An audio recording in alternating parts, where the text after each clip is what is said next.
This podcast is proudly sponsored by Joro Protein, a Rhode Island plant-based protein supplement company designed for athletes and adventurers. They deliver 25 grams of protein, 5 grams of BCAAs, and 18 essential vitamins and minerals. It's non-GMO, it's gluten-free, it's allergen-free, no artificial flavors, no added sugar or stevia, and it has no additional gums, thickeners, or fillers. Right now, you can get 30% off on this podcast with the code Rhody Strength 2022, and you can find them at joroprotein.com. This podcast is brought to you by Phase CBD. That's P-H-A-Z-E.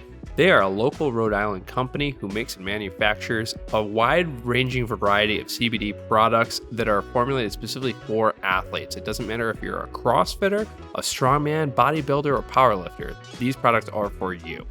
These products range from tinctures to seltzers to even roll-on applicants. By supporting this business, you're supporting a local Rhode Island business and you're supporting this podcast directly.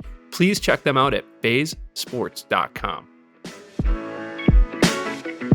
All right, what's going on, guys? Dr. Matt here, host of the Rhody Strength Podcast. We are on Game Day RX episode 4. Fourth one. We're getting there. We're here in Invictus, Fenway location. Me and Jeff are here hanging out with Bern. So what's going on, guys? Going on. Pleasure to be on the podcast. I'm super excited for the conversation. Yeah. I appreciate it. Absolutely. Yeah, and thank you for the hospitality, letting us jump into class before this, man. getting to know your community. Absolute blast. Amazing community and loved every second of it. Definitely. That class was good, and it smoked us. And I know Chris, our producer, was even saying, like, wow, this guy's a really good coach. Like, the way you brought us through the class. Like, you didn't even hear that off the air. Yeah. So that's it's saying something. Yeah, it was a great class. Thank you. I appreciate it. I think I know for a fact everybody was on their best behavior, right? It was almost like we have somebody coming over the home, right? Mm-hmm. You're like, everybody's on best behavior, right? We have friends, they're doing a podcast on our gym, so be nice. Yeah. And everyone was great. They were so, the class was great, the programming was great, and it really is. They see me every week, so they know, I feel like we know each other now as a community, so it was a great class. So I appreciate the compliment. Absolutely. Oh, of course. Yeah. So we're going to get into your background, get into your history a little bit. We usually like to start off with some rapid fire questions just to get things moving. So here for it. First one I start with is favorite coffee or favorite coffee shop in the area? I'm Massachusetts, so it's Dunkin' Donuts all day. All right, let's go. Right. Perfect. Hey, in Rhode Island, we like Dunkin' Donuts too. Oh, yeah, that's true. Yeah. But I feel like there's a Dunkin' Donuts on every corner, so like I'm never going to Starbucks, so it's Boston. Nice. Donuts. I like that. I love it. What do you get? What's your go-to? I do a hot coffee. It doesn't matter the season. I don't do iced coffee. Really? Yeah, my coffee needs to be hot. Okay, Right cool. Black or you add anything? No, black. Okay, cool. Black coffee, just keep it moving. Hell yeah. Good stuff. And then favorite lift, movement, or exercise, something you would see in a workout or in a competition, you're like, yes, I got this. I'm going to smash it. Yeah, deadlifts, double unders, and then maybe walk on some hands, go upside down a little bit. I really like that combination. Awesome. Okay. That's a dangerous combination. It's a fun I think it's deadlifts probably because it's primal. Double unders, I feel like there's a weird, beautiful skill to it. Yeah. And then walk on my hands because it makes me feel like a gymnast. The only time I feel like a gymnast. All right, cool. Good stuff. And then next question, we got one book that's impacted your life, maybe something you read recently that you really like, or something from a long time ago. It might be your favorite book, or something maybe you're looking forward to reading right now. Yeah, for us, our school projects, I feel like every year was To Kill a Mockingbird. So To Kill a Mockingbird is up there for me. Atticus, right? Oh my gosh, yes. And then the only other book, there's a lot of books out there, but for me it was the ACSM book of medicine because that's how I got my start. So I'll put those in my 2 favorite books. Okay, awesome. Cool. Hey, I'm a firm believer of Atticus Finch is my moral compass. Oh my God, right? Just like I said, quotes. It's so good with quotes. I'm so glad you got that reference. It's Atticus. Oh yeah. No, Atticus Finch is man. But and then we got next question, which a little more relevant, I'd say, as we're on a podcast, but maybe favorite podcast, something maybe could just be entertaining or something educational or something maybe inspiring. I'm a little biased towards Bill Simmons. I think because Bill Simmons is local from Boston. Cool. And I think Bill does a great job of the interview. So I like that. Cool. I like his podcast a lot. And then followed by, with his just interviewing skills, Dan Le Batard. Okay. Nice. He has some really good, he's a kind of a quirky ESPN character, not ESPN anymore, but when he's interviewing, when it's interviewer and interviewee, I think he does great. Awesome. Good stuff. And then last question, and if you hate Instagram, that's fine. That's a valid answer. But favorite Instagram accounts, and kind of same idea, like maybe something that's humorous, inspiring, or something that maybe educational, something you just like when you see it pop up on the feed. No, I don't hate Instagram. I think social media is cool. Funny if done the right way. I will say this, and I mean this. Maybe I'm being a homer. Invictus Boston, the account itself is killing it right now. Let's go. Let's go. Shout out to Jay Bones. You know where you're at. And then I like mine because it makes me laugh. But I don't post stuff too serious. I just post stuff that makes me laugh. Right on. Awesome. So, that's awesome. So kind of jumping into your background though a little bit, just for everybody listening, how'd you get into CrossFit? How'd you find CrossFit? Name drop coming because it's all true. Some people know this, some people don't. I started working at a global gym called Boston Sports Club. Okay. My coworker was Ben Bergeron. Okay. Yeah, my coworker was Ben Bergeron, and Ben Bergeron happened to be the best trainer at BSC, and he was transitioning out. Wow. And I remember thinking to myself, if this person is the smartest guy at this space, and he's moving on to another space, why is he moving on? And I was lucky enough to talk to him, and he basically pulled me into CrossFit. Right on. Yeah. I mean, if there's somebody to pull you into CrossFit, that's a pretty awesome situation. Yeah, it's to me it's fascinating, right? I'm looking at life through my own eyes. He caught me at a time where I would say I was much more eager, or that's code for me being arrogant. I did a trial class at his gym at CrossFit New England, and probably your listeners know, or anyone's ever visited Boston. His gym is actually in the burbs of Boston. It's in Natick. And I did the drop-in, and I liked it a lot. And then the next day I went back, and he was like, oh, we're looking for some comparators to do a CrossFit competition. And because I'm really smart, I go, what's a CrossFit competition? He goes, it's a test of the fittest people. And I looked at him with a straight face, and I go, I'm fit, I'm there. I did a CrossFit competition 10 days into doing CrossFit. I got crushed. And then it humbled me, as it should have. In a good way. I said, there's something here. There's something not only I fell in love with the sport first, truthfully, but then I was like, there's something more to the methodology that makes more sense. Sure. So that was my start. Okay, cool. That's a pretty awesome start. Now, how about did you go with getting connected with Invictus? Yeah, because of that start, you almost don't know better. I was surrounded by greatness in the CrossFit space. Sure. So I got Ben Bergeron there, and I've got Camille was there at the time, Dave Lipson was there at the time. Why am I blanking on his name? He's gonna be mad at me. James Hobart was there. And you're hanging out with them, and you're working out with them, and you're meeting people. And when I knew I wanted to make the transition from being a personal trainer at a global gym to a CrossFit space, my mindset, and this is now not being arrogant, this is being, I guess you would say, confident and I think intuitive. I didn't want to start at a gym that was small. So Reebok was right next door. Sure. So I got hired by Reebok itself, which Okay. at the time was big into CrossFit. Yeah. And I will land the plane, I promise. No, you're good. So Reebok had a gym next door to Natick and Canton, and they hired me because of my recommendations from Ben. Wow. Cool. Reebok hired me, and there was a gym opening up in the Back Bay that no one knew about, and they sent me there. And Reebok Back Bay turned into Invictus Boston. Okay. So I've seen the transition. Wow, Gotcha. that must be quite the journey going from Reebok Back Bay, with their storied past of going to the games and so on and so forth, being involved in that, to here you are today, being in one of the most storied brands in CrossFit. Yeah, and I mean that when I say I didn't know any better, right? Like when you're in the moment. Actually, Kelsey said this, and it's a Steve Jobs quote. You can never connect the dots looking forward. I like that a lot. So when I look back at it, I can connect the dots. But when I was in it, I was just like, okay, do the work. Yeah. Right? Do the work and do it the right way, because the people ahead of me did it the right way. Sure. When I talk about Ben Bergeron doing it the right way, James Hobart doing it the right way, and I was lucky enough to link up with Josh Plosker and Justin Wright, who do it the right way, and that's all I knew. So when we did it the right way, CrossFit New England was successful, Reebok Back Bay was successful. So when we made the change to Invictus, in my head I go, this must be the change for the better, because all I know is every time I hang out with this select crew of people, we do it the right way. Yeah. Absolutely. So with that being said, now how did that transition into now your competition, the Invictus Boston Invitational.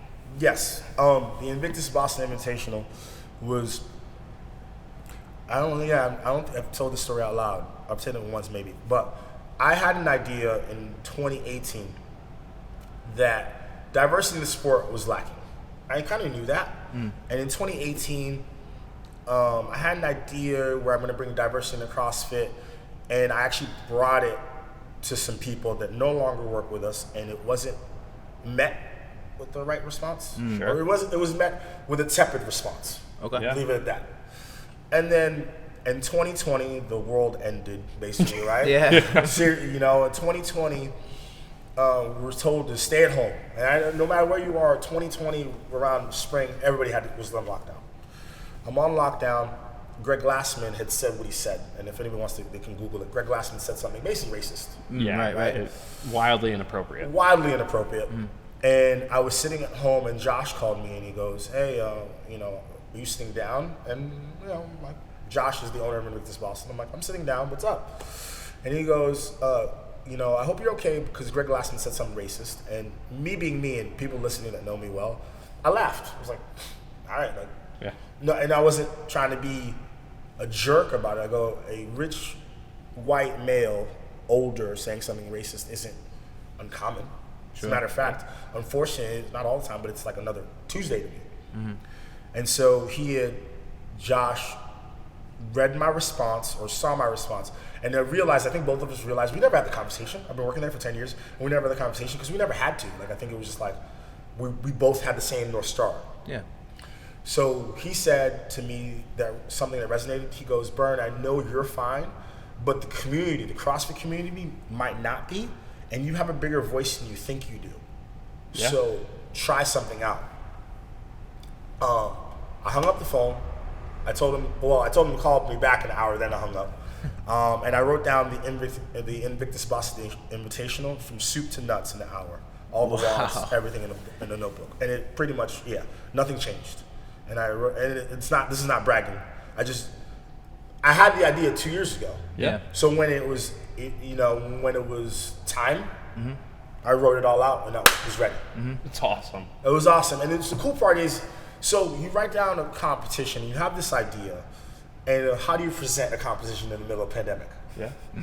So Instagram, you asked me if I ate Instagram. I'm so lucky, and I'll probably say this a lot. I do work for a big gym, and there's a team of us.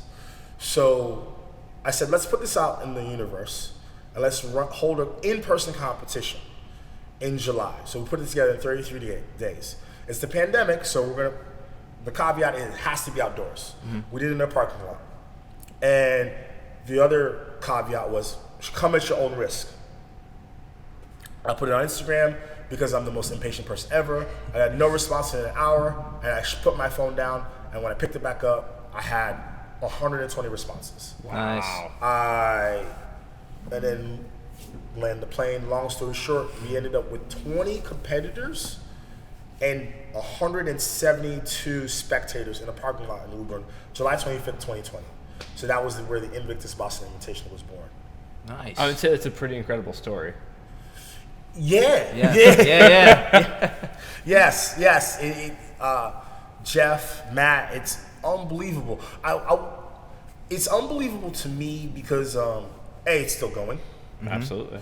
B, there wasn't an end game. So there's some positives and negatives. I had no end game, so I was gonna run it one time and then wash my hands of it.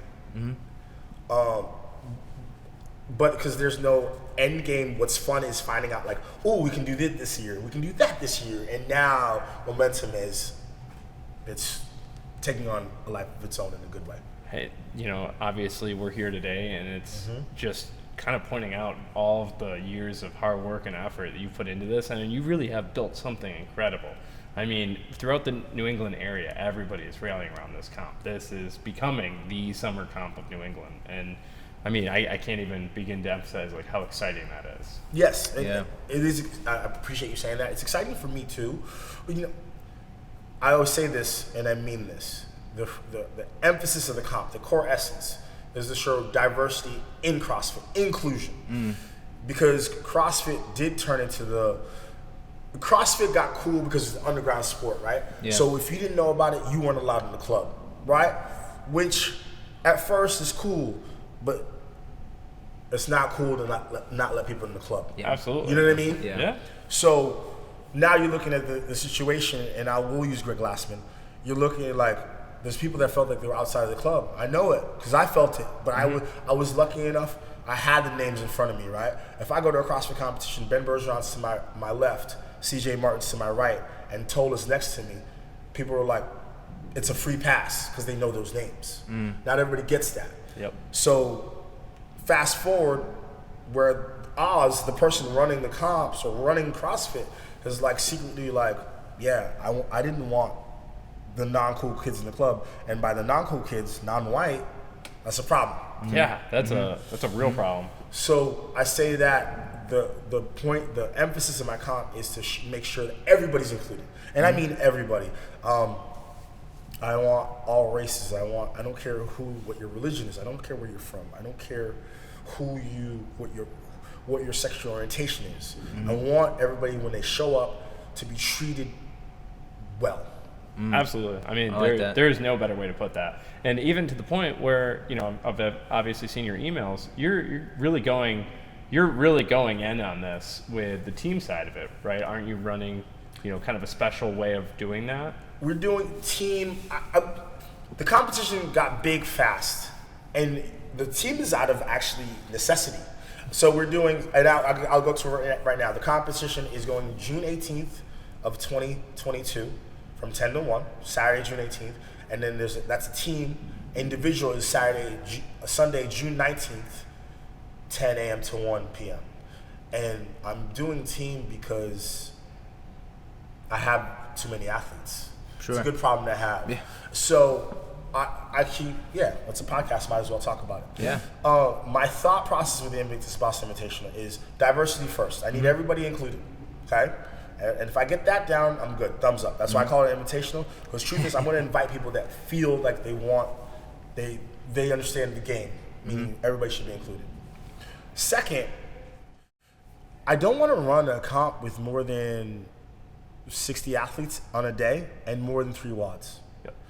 Like from a programming perspective, I can find out who's fittest in three WODs.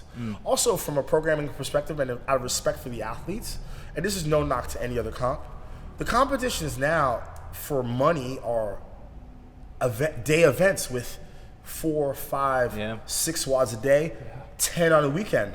Yeah. I don't have it in my mind to beat up an athlete. For me, for what I do, that would be unfair to the athlete. Absolutely. I like that, yeah. So my thought process is, and again, it's happy accidents, because I didn't know where it was going to go. My thought process is to keep this a competition that has 3 WODs, but you still get paid. Absolutely. I mean, that makes total sense. And not to mention, people don't even take into account more often than not with comps. You're already going in there with a raised heart rate. So these workouts actually impact you so much more in general without even realizing it. Anybody that looks at a comp and says, oh man, that's only 3 workouts, they don't really know what they're getting into. Yeah. Quite brutal. frankly. Yeah. and I can get, people laugh, I can get long-winded. So Matt, Jeff, stop me at any time. Here's the other aspect about a CrossFit competition. Okay, if we're trying to be taken seriously as a sport, as we are, right? If you think about it, and this is brought up to me by my best friend who I took to a CrossFit competition. A sporting event should be 3 hours. I'm running an event, and I'm running an event for the athletes, but I'm also running an event for the spectators. So my best friend, who has 3 kids, a wife, a job on the weekend, he needs to be able to show up to the space, know it's going to go from 10 to 1, and leave. Because he's got things to do. Like, I don't know, and I don't know if your listeners, have you ever taken a person that's not into CrossFit competition? After like 5 hours, they're like, okay, that person with abs had their chest touch the bar, and that person with abs had their toes touch the bar. I get the point. But I got to go. Yeah. So in my head now we're getting deep, but my head is this CrossFit concert. So I've got the concert, I've got the athletes are in the middle, and we're there for the athletes. So 3 WODs, an hour a WOD. Now the spectators are there to cheer them on and have a good time. Yeah. And the Games does a great job of this. Wadapalooza does a great job of this. They watch the event and then they go to Vendor Village and they buy some swag. They buy some shirts. They get themselves a coffee or a water. They take some pictures. They hang out. Like that. And this is me dating myself. Maybe that's how my first comp was. Yeah. So now that there's money involved, I get more WODs. Yep. But you can still have money and still not have as many WODs. I totally agree with like that. And not to mention, and that's a great point, for anybody that goes to comps as a spectator, support the vendors. That's a great way for the sport to grow. Having been to some semifinal events, if we're not supporting the vendors, it's hard for the comps to grow. So anybody listening, if you go to a comp, support the vendors. That's great. I love that. And I think there's such a open. What is cool? What's happened is it's a sport. It's also a business. Yep. So when you look at it at least for me, and if I stamp on one of your questions, I'm sorry. I'm looking at it from all these angles. Sure. I've got this growing amoeba. I got this thing. Yep. Okay.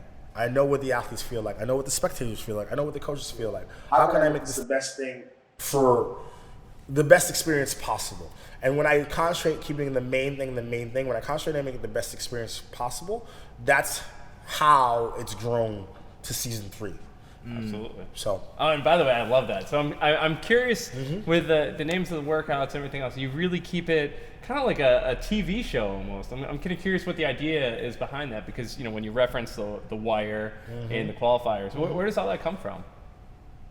A little bit of just probably watching too much pop culture, and a little bit of like a little bit watch a lot of pop culture, a lot of watching TV.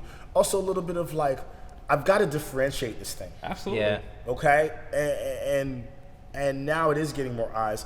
How do I make it different? Okay, everybody says, okay, workout 1. Everybody says it's year 3 of their comp. No, let's make this a little different. Sure. I've got these athletes who I feel like are stars. I call them star athletes. They are stars. Yeah.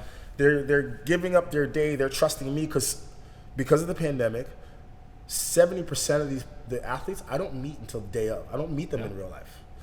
Okay, so now we got these stars. Now we have these events, if you will, and it's on my 3rd year. It's our 3rd year, I should say. I shouldn't say mine. Our 3rd year. So I could run down and say, okay, and I don't want to sound pretentious. Year 3 of this blah blah blah with WOD blah. I'm like, how do I spice it up first for me? Because I've got to stay fresh. Because I know me. If it doesn't wake me up and it doesn't fire me up, I'm gonna get stagnant. Sure. So I got to figure out different ways. Totally. So I hope that answered the question. No, that's awesome. I think that's a great point where we can kind of segue. And if you guys are open to it, we can take a quick break. Yeah, totally. Oh yeah. Yeah, quick break. Yeah. Okay. All right, guys, we are back from break, and we just wanted to ask a couple more questions regarding that, as far as going into the whole purpose of the event was born from diversity.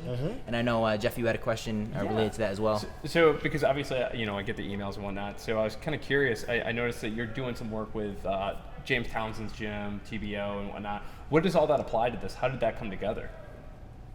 Everybody's big question to me lately has been like, how do we bring diversity into CrossFit spaces or CrossFit competitions? And my answer is simple: ask. So I'm running with the team aspect. I've never charged before. I usually don't charge the athletes. I'm charging for teams because we just have the demand. Okay, I'm offering a free space, and I'm going to say this out loud, and I want it to be clear. I'm offering 3 free spots: a free spot to the Outward Foundation, a free spot to TBO, the Brave One camp with James Townsend, and a free spot to the Phoenix. They're a recovery camp. Because I think they just got highlighted with Matt Frazier. Because everybody says they want their thing to be inclusive, but nobody put. I was told to temper myself. If you're going to include people, you have to extend the olive branch. Sure. Okay. If I want a certain section of people, I want James Townsend and his crew there. I'm gonna extend an olive branch. I'm gonna say I'm running competition and I'm charging, but I'm not charging because that's how bad I want you at my competition. Hunter, I believe his name, Hunter, and don't want to butcher his last name. He got a wild card 3 years ago. Oh, Hunter McIntyre. Hunter McIntyre. And he deserved it. Yep. Cool. And he rocked. Mm-hmm. Now, CrossFit clearly has a diversity problem, and I'm looking at the situation, and I'm like, I'm going to use, I think this name you brought up to me off air, I'm just going to use Malanza Hayes, okay? He finished third in our comp last year. He finished first in our qualifier this year, and he is a heavy favorite to do well. I don't want to put any pressure on him. If they gave Malanza a wild card to the CrossFit Games, he's not going to embarrass himself. Yeah. By any stretch of the imagination. He's an incredible athlete. He's an incredible athlete. So you have a problem, forget America. You have a clear problem in your sport, on your lawn. And you have the ability to give out wild cards. Annika deserves a wild card. Yeah. Give Annika a wild card. And give Malanza, I'm using him, just give him a wild card. And see what happens. Yeah. That's how you create it. And that was a long-winded way of me saying, if I say I want my comp to be inclusive, I have to put an effort. Completely agree. I have to reach out to James and say, hey, because I've never met James in real life. I reached out to him, and you know what he did? He reached out to me back. Most of the people in the competition, it wasn't rocket scientists. It was me with the iPhone 12. I upgraded to iPhone 13. I DM'd people on Instagram, and I would say, hey, would you like to be a part of this comp? Some people said no for whatever reasons. Some people said yes. Yeah. And that's fine. That's awesome. That's a really cool story. And I mean, that is a huge part of CrossFit that needs to be, focused on now. And it seems like CrossFit HQ is really taking the steps to make that happen. But, us at the grassroots level, there's always more that we can do. And it's incredibly important. And I get asked this question a lot, and I want to make sure people understand. People are always like, so your base is diversity. Yes. And I'm talking about all levels, behind the camera, in front of the camera, the judges, the scorers, the athletes. Now, that being said, the goal, I do have a North Star now. The goal of the comp is to make it so big it can't be ignored. So I don't really have to talk about diversity anymore. What I do is I throw up a competition, I get everyone involved, I have 60 athletes, 32 are non-white, and people look at me and they go, your comp is diverse. And I'm just like, my comp is my comp. That's awesome. I love it. Let the actions speak for themselves. Let the actions speak for themselves. Yeah, that's cool. Hey, action talks, bullshit walks. Action talks, and again, please cut me off. No, you're good. I will say, this is what I say to all the athletes this year, especially. I've said it. I don't make any promises to athletes. The only promise I have is that I will give them the platform to showcase their hard work. That's amazing. Cool. And that's as it should be. So, kind of jumping into the IBI, as I'll call it, just to keep it short form. Now that you're in season 3, as we'll call it now, I like that. What's your biggest takeaway over the last couple of years of running it? I mean, obviously 2020, that was, a very unique situation. But even last year to this year, I imagine there's got to be quite a few new ideas, some new growth. What has kind of been the biggest takeaways for you? The process has actually been really fun. Okay. The process has been fun. My takeaway is that I wish when I started CrossFit, when I would go to competitions, I would look at people as competitors. They were my competition. So I'm not talking to you because you're my competition. And now I feel with this, my role has changed to more nurture the sport. So I feel like I'm giving back to the sport. The biggest thing I've seen in these last 3 years is I'm giving back to the sport that is literally given to me. And when I say the sport, CrossFit pays my bills. I'm a CrossFit coach full time, trainer full time, and I'm giving back to that CrossFit space. Yeah. Absolutely, love That's it. awesome. So, and obviously we're kind of blue skying this, but sorry. what would you say your long-term aspiration of the IBI is? Oh, that's easy. So it's something on the calendar everybody goes to. It's like even like people that just start CrossFit can say Wadapalooza and everybody knows what they're talking about. Yep. Yeah. So IBI. IBI, that's a cool acronym that people have been saying a lot. I always capitalize Invictus Boston Invitational because I got some weird ideas in my head. No, totally. I love it. I love it all. It's been great. That's amazing. Season 3, whatever. Yeah. So even kind of digging a little bit deeper, what has been your process for programming? Because programming for comps is, obviously it's incredibly challenging, but also keeping it to just 3 WODs or 3 events or 3 episodes. What has that process looked like for you? How long do you spend coming up with each workout? How many times do you have to take it back and push it forward and really to get to that final finished product? I actually look at what visually is pleasing first. Okay. For the spectators. I heard Dave Castro say this, and I liked it. He said he had a vision of lunging towards the finish line. So I think the last 3 games, there was a lunge at the end of it. And then they said all people started copying the lunge to the finish line. I think to myself, what is visually pleasing? Then I think to myself, I'm actually conservative when it comes to programming. These athletes are so good, I'm not going to have them do anything wild. Yep. You won't ever see a movement you haven't seen before. That's my point. That's what I mean by conservative. Sure. So then I just think about okay, what's challenging? I'll use a perfect example. Your average athlete, 12 chest to bar pull-ups, they can do, but after rounds they'll start to fade. So if that's the average athlete, maybe I'll add 3, so that makes it 15. Well, somebody who smoked it with 15, maybe I'll make it 18. Somebody still smoked it with 18, so I made it 24. Sure. So now I'm testing I found that 20 is the line of demarcation for chest to bar pull-ups. So 24, if you're higher level, I'll drop names. Amy Morton's not letting go of the bar at 24, where Bern Prince is letting go at 20, right? So how many times do you test the workouts before you finalize them, or how many athletes do you get to test them here?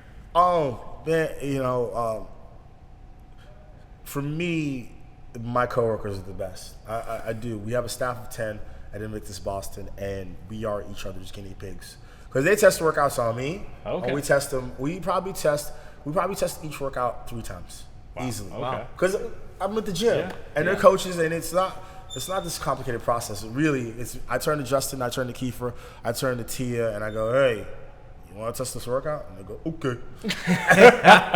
Yeah, gotta love it. But it also, I've never put out a workout I haven't tested myself. Sure. Because I want to know what the athlete feels. But then because we have so many coaches and we have so many athletes and they are giving of their time, I get to see how different athletes feel about certain ones. Sure. So we fine tune it by the time it's done. That's awesome. I mean, because obviously, especially on the local level, you end up going to a lot of comps where they're scrambling days before trying to finalize things, figure things out, and this is just so well prepared, so well implemented. I mean, it clearly shows in the way that you work with your team and the way that you really think through everything. And that's why I wanted to dive into that real quick to get a better understanding. Yeah. I think CrossFit also has graduated. Right? We're the height of CrossFit is 2022 right now.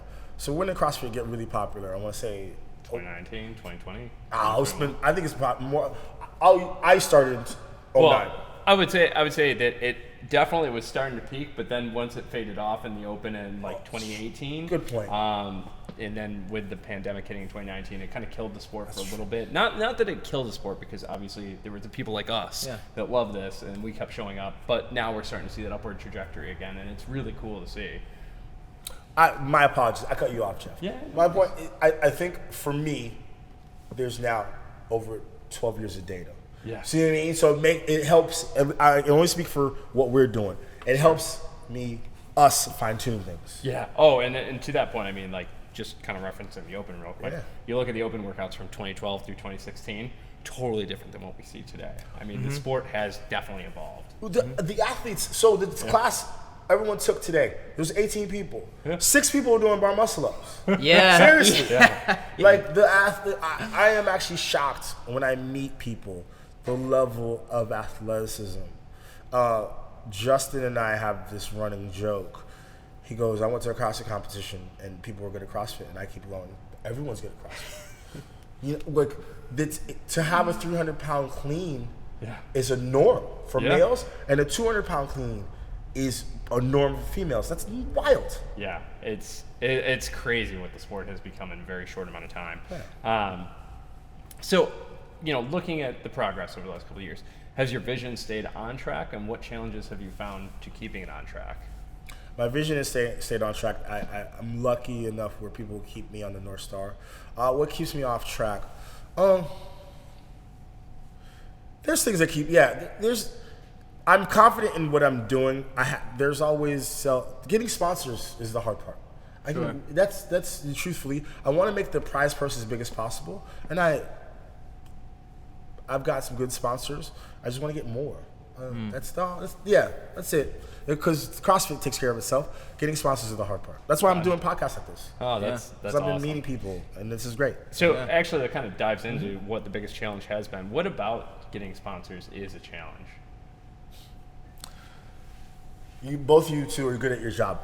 So when I started, the first year of the IBI was just 30 days on a whim. There was no prize pack. There was nothing. Now, we all know to have depending on what you want to do for your competition, to get for the goals that I want, you can't just give away a bag of protein powder for the podium. Okay? Unfortunately, those days are gone. Those days are gone. So I knew that I had to generate revenue, and I created an LLC with when I say help, I keep saying a team behind me because there's people that talk to me and help me with things. I created an LLC called Freedom Family Future LLC. That's what you see on my Instagram. You probably see that all over the place. It is an event planning company, so I can run one event. I can run the Invictus Boston Invitational. Because the first time I went to a company, I leave the company unnamed. They loved my vision. And then they said, we want to give you money. And then they go, then when they said they want to give me money, I go, how much do you want to give me? And they looked at me and they go, they go, what do you mean how much? You don't have a presentation, you don't have a package, you don't have any paperwork? And I was like, no, I thought you just handed me money. And they realized that I needed more structure. Yeah. So they actually helped me. So That's awesome. Long way of saying we have a structure, we have a sponsorship deck, and we are reaching out to sponsors, and they are giving us money for the prize purse. I'd like to think, I was told that we gave a good amount of money last year. We already are going to give away $5K in Bitcoin this year, plus some other sponsors are going to kick in. There's more to come. I am so sorry. I went around the track with that question, but my point is, my main goal of this comp, I've gotten so much support.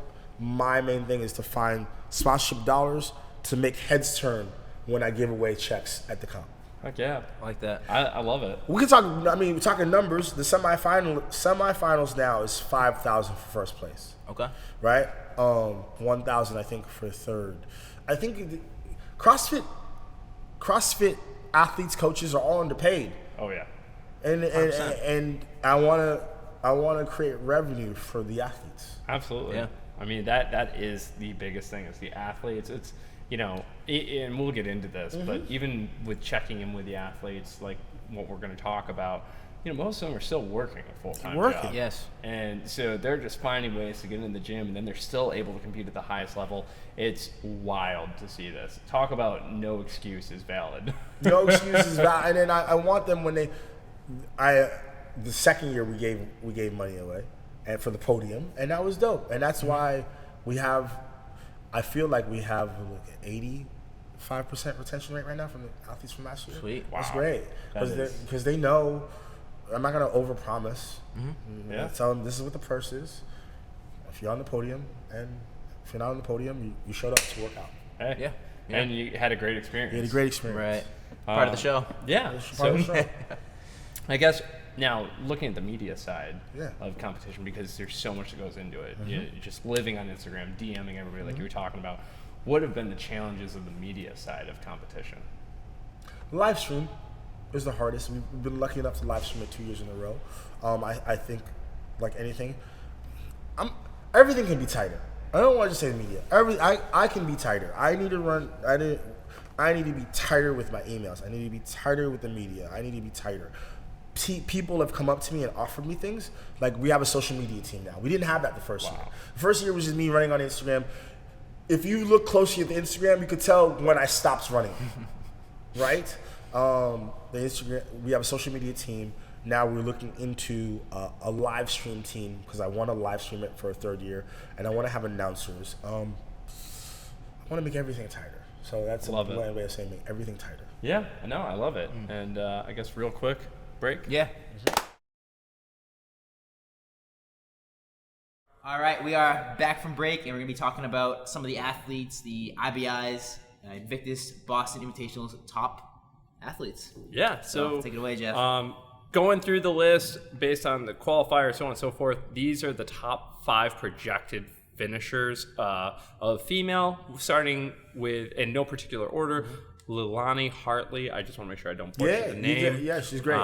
Danielle Oliveri out of New Hampshire. Had a chance to catch up with her. Phenomenal athlete. Amy Morton out of Rhode Island. Aurora Vallant, who's here in Boston. And Jess Donahue, who's also here in Boston. Those are the top 5 females, and I'll get more into that briefly. But the top 5 projected males are Melanza Hayes, Justin Wright, and then the 3 Devons, Devin O'Neill, Devin Brown, and Devin Johnson, which if you check any of their Instagram pages, those dudes are units. They hit some heavy weights. That's amazing. It's amazing to see. It's almost all of them, except for 2 athletes, competed last year. So I'm actually interested. Like, we have a new crop of athletes coming in season 3, like Jess Donahue, who you know. And we referenced this a little bit. Some of these athletes I don't meet till game day.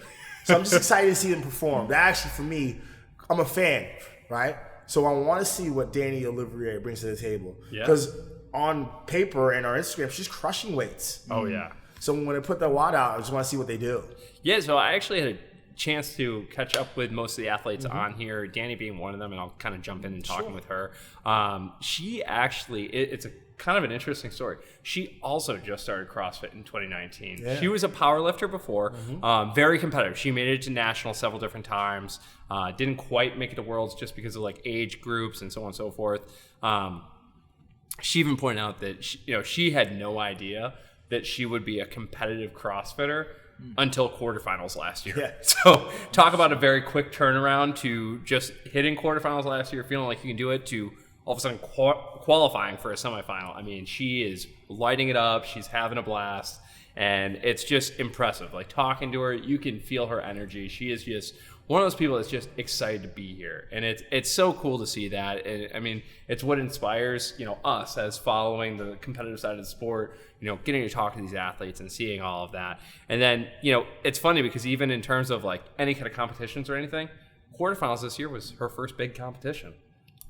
That's what I feel has been really dope, for lack of a better term, these last 3 years. So in 2020, I know we were one of 3 competitions in the world that ran live with spectators. That's wild. It's wild. Yeah. Like, when we looked at it, we did the numbers, we were one of 3. It was the games, I want to say maybe Wadapalooza, and that was it for live competition. But 2020, the world shut down. Yeah. 2021, we were one of, I want to say 7 with live spectators and in person. Sure. Because a lot of semifinals were online. Yeah. Right. So I'm looking at it now, and I'm looking at like a person like Danny. I don't know if she's competed in in-person comp. I'm excited for her to be in in-person comp, because there's one thing to compete online or even with your friends supporting you in the quarterfinals, but to have a crowd and to have that energy. And this is something we're lucky we I guess grew up in the sport with. There was a CrossFit competition every weekend. Oh yeah. So you take those things for granted. So I'm excited to meet Danny. I'm excited to see all. Yeah, it's cool, and not to mention, going down our list of not full-time athletes. She's one of them too. She's actually a student. She's finishing up her degree right now. She was telling me yesterday that she's going to finish on May 13th. And then it's just right off to Granite Games, and then from there it's over to here with us. Yeah. So this is gonna be really exciting. Danny, if you're listening, we're stoked to see how you perform. We're gonna see how that 1K row goes. She didn't sound too optimistic about that, but she said it's better than the Echo bike. Yes. Kind of jumping down from there. I'll cover both Amy and Jess because I work with both of them. Yes. I'm incredibly fortunate in that regard. Amy's she's been a powerhouse for years. I mean, she has literally been the fittest woman in Rhode Island for like 4 straight years in a row. And I mean, she's just an absolute unit. She, during quarterfinals, actually PR'd her clean, hit 240. So if that gives us anybody perspective on how absolutely strong she is. It's just fun to watch Amy. She's just having fun this year. It's funny, she made it to semifinals without even any intention of going to semifinals. The whole premise this year was, hey, we're just going to go have fun. The real focus is the games next year, 35-39, trying to win it. Now she's going to be going to the Atlas Games up in Canada. So super exciting stuff for Amy. And when it comes to Jess, just like Danny, brand new to the scene, literally didn't even do the Open last year, started CrossFit in May last year. That's when she started CrossFit. To put it in perspective, on 22.1, she had top 300 scores in the world on that. 22.2, she beat quite a few big name athletes, including Katrin Davidsdottir, to kind of put it in perspective. And she ended up finishing the Open in the top 1,000 in the world, I think. I mean, she's just a ball of fire, and it's fun to watch, and it's going to even be more fun to watch. I mean, she's already been going hard with getting ready for that 1K row event. So nice. You are definitely on everybody's radar right now, Bern. Well, I like, there's a thing he's mentioning that some of these athletes just started. I think it's great because some of these athletes, you know, sometimes when somebody's new to the sport, they don't even know they're not supposed to be good, right? I'm looking at like a Danny and a Jess, like you know who you just beat in the Open, you know what I mean? Like, you know, but that's a hunger that I love, and that's why I do think these. There is a question I get a lot of is, what star athlete would you like in your comp? I get that a lot. In my head, I'm like, I got him. You know what I mean? I got him. Like, I legit think Danny's a star. I legit think all three Devons are stars. I think that for everybody. So maybe this is my like, my mom would say, like, this really spiritual side of you, but like, I think they're stars and nobody knows it yet. Yeah, absolutely. They don't even know it yet. Absolutely. I definitely believe that's true. And even kind of going into one of the last women that I got a chance to talk to, Aurora, awesome person. Awesome. Thoroughly enjoyed that conversation. And my biggest takeaway, she doesn't even follow competitive programming at all. She's been doing CrossFit since 2015, only hits a class a day, works out 1 hour a day. She just actually also PR'd her clean. She hit a 225-pound power clean, so she is just as much as unit as everybody else in that field, which it's starting to look like you got a pretty big competitive field for the female side. It's gonna be a tight race. She also has that mentality, doesn't care about the competitive side of CrossFit, just shows up as having fun. And she even pointed out, she said, when the fun stops, I'm gonna be done with CrossFit. But she's so focused on school. She's currently teaching while pursuing her PhD. I mean, talk about a person that's really putting herself out there, doing a lot of things at any given time, and still makes time for CrossFit and competing. It was a fun conversation to have. I really enjoyed talking to her and getting to know her a little bit more. Yeah, she's great. She's a great person, and she's not gonna get mad when I say this. Don't let that whole like I don't like competing fool you. She's an assassin. Even when you say the resume, right? You're looking at her. She's a professor. She's gonna downgrade it because she's so humble. She's a professor pursuing her PhD that just made the quarterfinals. She's an assassin. Yeah. Everything in life she touches turns to gold. And when you're that type of person, you know, she's humble, because if she showed you what her star really is, you'd be like, oh my God. You know what I mean? She's great. She's great. Absolutely. I had nothing but good words about her. She's competed all 3 seasons. But yeah. So kind of changing over to the guys now. Sure. Had some interesting conversations here. Really enjoyed some of the vulnerability of some athletes and what they were willing to share with me. It was just a really cool overall experience. I got to catch up with Devin O'Neill over sharing some texts, and it's amazing. Again, another collegiate athlete turned CrossFitter. Didn't start till 2017, but all of a sudden he's just on the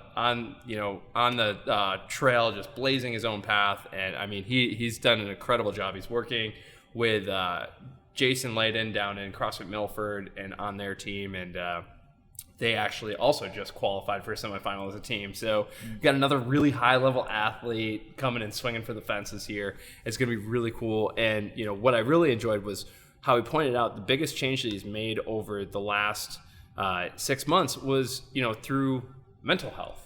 Communicating with the people around you, working, setting boundaries, being able to focus on your training. I don't think that's stated enough in CrossFit. The challenge of the mental game in CrossFit is almost bigger now than the physical element in my mind. Because if you don't set boundaries, you don't have the right support network, how do you succeed? True. Do you guys have any thoughts on that? True. You want to go first, Matt? Yeah, sure. Just seeing it from some of the guys we're working with, as far as I know your team at Windrose, it's really important to be surrounded by people that support you. Absolutely. Because if you have someone that's kind of either maybe not necessarily directly digging at you, but maybe detracting you from what you're doing, it's just gonna be that much harder, and you might lose sight on why you're doing it. Like the person you were just saying, you're gonna do it until it's not fun anymore. It might make it not fun anymore. Absolutely. Then if you don't find joy, this is for fun. Yeah. We enjoy doing this. Yeah, some of us are getting paid from it too, which is great. But this is what we love to do. So if you take that out of it, you need to have that support system. Very true. And then, again, another athlete I got a chance to catch up with, Devin Brown, super nice guy, got into the game once again, not until later in the show, but 2018 came in first place in a local team comp, second place in the Invictus Boston Invitational. The dude's out here to just run for it. Also, he shared with me one comment. His biggest challenge is trying to lose weight at 230 pounds with 6% body fat. Wrap your mind around that for a moment. That is big boy. That is just incredible. I can say this about Devin Brown specifically when you say that. He's one of those people that on Instagram you don't realize how big he is till you see him. He's football big. Oh yeah. That makes sense? Yep. Yeah. That makes total sense. He's thick everywhere. he's football big. He came down with 3 bags and couldn't have been nicer. It was not to say I was floored at how nice he was, but didn't say much. Was just nice to the judges, nice to the people in the back. He doesn't talk a lot, but when I communicate with him, I got a soft spot for it. Anybody listening to this now that is taking part, they're gonna be like, there he goes again. There was nobody that did the qualifier that I wouldn't want back again. I will say the biggest difference between year 2 and year 3 was the communication, because it's proven. Sure. And I was more confident in talking to them, because there's things I was like, if I say this, it might look weird. Now we know, and the rapport was amazing. Sure. So they're all great, but I'll say that just because you brought him up. I'll say that specifically for him. Yeah, and then you know what? Obviously, you guys know Justin Wright incredibly well, both of you. So I'll turn this over to you guys. Yeah, he just was on the podcast a couple episodes back. Had the pleasure of talking with him over at the Back Bay location, and I think it was cool. At the time I was talking to him, he was just talking about that mental aspect. He was just like, okay, now I was maybe in a darker place as far as when it comes in terms of competing, being competitive. He's like, I was kind of maybe getting burnt out with a little bit. And he said, now I've kind of my mindset has shifted, and I'm really excited to get back in it and have fun and do it for me type of thing, and do it for people around me. So it's really cool to see him. I was kind of watching him on the leaderboards in the Open, getting back into it and doing really well. So it's cool to see him back in competing again. For Justin, I can only say one thing, and it'll sum up everything that needs to happen. Justin Wright knows exactly how the sausage is made, and he competed. Yeah. I don't know how there's no secret he doesn't know about behind the scenes. Yeah. And for him, with his resume, knowing all the peaks and valleys of the comp, to compete I told him it's the second greatest compliment he gave me in his life. Yeah. Wow. Totally. That is pretty amazing. And just to, note part of my conversation with him, huge shout out, just hit on 5 pounds under his lifetime PR clean in quarterfinals at 360 with one of his athletes too. They both hit 360. Sam, I believe he said, and he said it was an incredibly special moment. So I did want to note that for him. Yeah. Justin's great. Sam's great. Sam has done every year. He goes to Invictus Boston. He's another guy, doesn't talk much. I think his max clean when he first started was 215. Wow. And you just see him cleaning. It's red plates. Front rack. His front rack didn't go past his rib cage at first. You know what I mean? That's how. Yeah. And then like all of a sudden, you know, I don't mean to clap, Chris. My bad. But you know. Yeah. Truthfully, if you give me a name on the list, on the whole board, I could gush about all of them because they deserve that. But absolutely. I mean, and it's literally what I said to them. We want to recognize their hard work and their effort. And it brings me to the last athlete that I got a chance to talk to. And oh my gosh, I just enjoyed this conversation. Malanza Hayes. I don't think there's enough good things that anybody can say about this gentleman. Like, he is a stand-up guy. He's a father. He's in the Army full-time. His wife is in the Army. She's even deployed right now. So and this is why I said, hey, man, we got to talk on the phone. You have a cool story. His wife is deployed right now.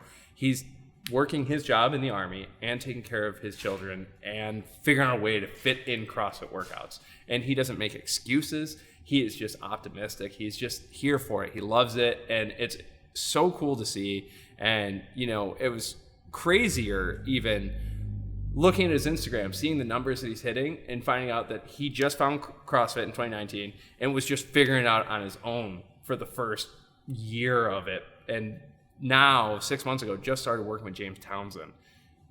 I have no doubt he is going to be an absolute force to be reckoned with in the CrossFit world in the coming years. He's a superstar. He lives, you know what I like about, one of my favorite part about him, it's non-athletic. He lives his life without hindrance. Like, he doesn't care what anybody thinks. He does him. And everybody thinks they're like this big, brave human being. Like, I hold back a lot. He doesn't. And he's something about him, when you meet him, when you talk to him, it's so freeing. It's unbelievable. He's a superstar. Oh, absolutely. I love it. And not only did it show, but it also was exuded in his confidence when he made it clear. And for all the other athletes listening, he told me to say this on the podcast.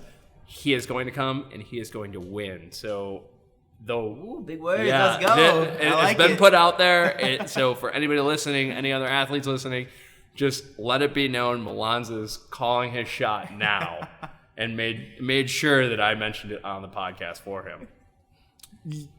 What you just said backed up my words exactly. I wish more people were like that. I wish more athletes, like Tom Brady, doesn't go into the locker room and say, we're just gonna do our best. Tom Brady says words you can't air, and talks to his teammates, and he's like, "We're gonna cut throats. We're gonna go for the jugular." I'm so happy he said that. I need more of that. I hope that lights a fire under everybody, because you still got about 10 weeks left to prep for the IBI. But man, that lit a fire under me. That made me want to go jump in the gym and start training. He wants that to light a fire under the athletes. Yeah. I should probably have a wrap up. He, along with Justin, along with Jess, I'll say this for anybody that's competed in the qualifier, they want just as bad as I do now to make this competition big, because they're trusting me with their bodies, and I know they're trusting me with their bodies, and also trusting me with their Instagram and their things and the way they talk, and even this interview now. So he wants it to light a fire under the competitors, because the game day should be fireworks. Game day should be so dope that everybody walks away with that experience like, I don't know what comp you're doing, but this needs to be on your calendar. Absolutely. I couldn't agree more. But it does make me interested.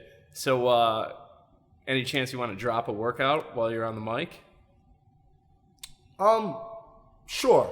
Because I'm not a big, let's do it. I'm not a big, this is for everybody in the audience. You know how people always are like, ooh, what's the WOD? Like, here's the WOD. If you can do it, do it. If you can't, whatever. What are we doing? Sure.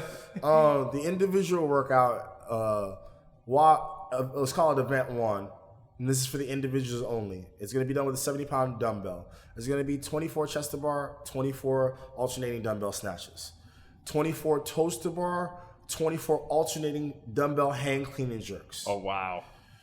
12 bar muscle ups, 24 dumbbell overhead squats. Time. Oof. Wow, nice. Yeah. There you heard it, folks. Yeah. Event 1 was just announced on the Rhody Strength Game Day RX podcast. That being said, Bern, we can't thank you enough for your time. This has been an incredible show. We're excited to work with you now in the future. And and I guess just to wrap up, I know obviously we've plugged the comp. Anything else that you want to plug or anything else that you want to shout out? Yeah, I should do this because I haven't done this before. I want to thank everybody that's taken a part in the invitation because it has gotten big. We're in season 3. If anybody who wants to get involved, and I'm being very transparent. If anyone wants to get involved with sponsorships, right now, shout out to Noble. Noble has been a great sponsor. Gymnasia is the Bitcoin sponsor. Ascent Protein is a sponsor. Deep Athletics is a sponsor. So we're looking for as many sponsors as possible to help push the purse because these athletes deserve it. And I'm easy. BERN, Bern K Prince on Instagram or BernInvictusBoston.com. I'm positive your listeners, if they reach out to you, can reach me. But yeah, I'm also thank you. Thank you for giving me this platform. Seriously. Of course. That's what we're here for, Bern. And then, I guess obviously details still need to be hammered out, but I think we can make the announcement. Yeah. I love it. Yeah. So we are planning on live streaming and live broadcasting the competition. Yeah. Let's go. So for anybody listening, you will see my ugly mug and Matt's beautiful face here doing the broadcast the day of, and we look forward to meeting all of you athletes in person. This is gonna be a great show, and we just look forward to watching you guys succeed. Let's go. It's so big. It's big. Thank you. Of course. Thank you. Cool. All right, and we'll end with that. Rhody Strength signing off. No clap.